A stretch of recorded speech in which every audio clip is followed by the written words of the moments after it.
Guterres has just tried to set the record straight, as they would have it in the United Nations, and that he was talking about victims on both sides when he made those comments in the Security Council. He did, in his speech, condemn the horrifying, and he says, unprecedented Hamas attacks. But what's interesting today, given the strong reaction from the Israeli government and other figures, well-known figures in Israel as well, he has said that the accusation against Guterres, as Secretary-General of the United Nations, that he was justifying in some way the acts by Hamas on the 7th of October, he says that this is false. It was the opposite of what he was trying to do. Now, why is he coming out today to say that? He obviously has been stunned, because now it's been made public by the Israeli government and the Israeli UN ambassador to the United Nations, that he hasn't visited Israel in the last 2.5 weeks.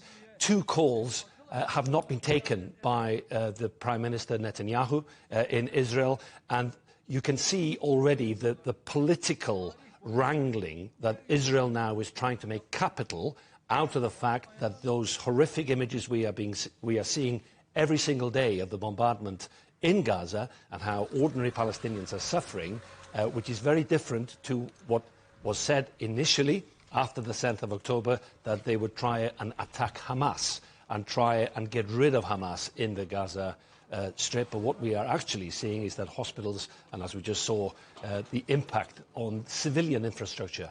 That's why I think Guterres felt obliged to actually respond again to the criticisms by Israel, and those criticisms were very, very strong. Even the Holocaust Museum in Yad Vashem naming him today and saying that they didn't think that his comments were appropriate.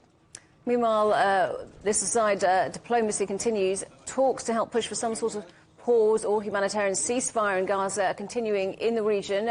Who's taking part in those? Well, who isn't, actually, in terms of the shuttling between the various capitals? And why is that happening in the Middle East as much as it is European leaders appearing in Jordan, in Amman, in Egypt and in Israel as well?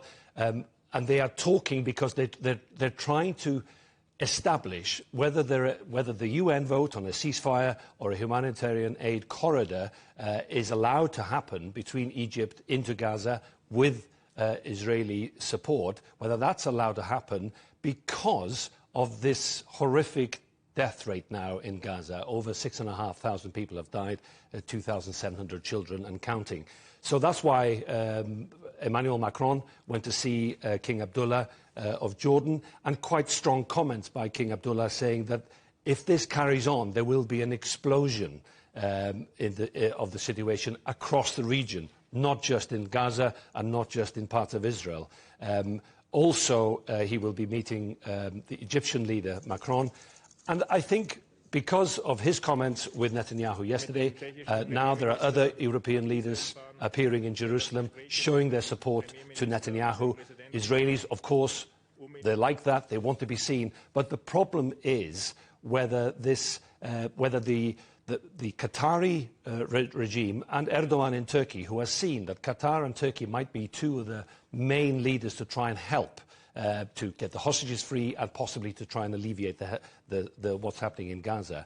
There is this political struggle and accusations now of what is happening and why certain people are keen to be heard on this subject and are keen to be seen as well, of course.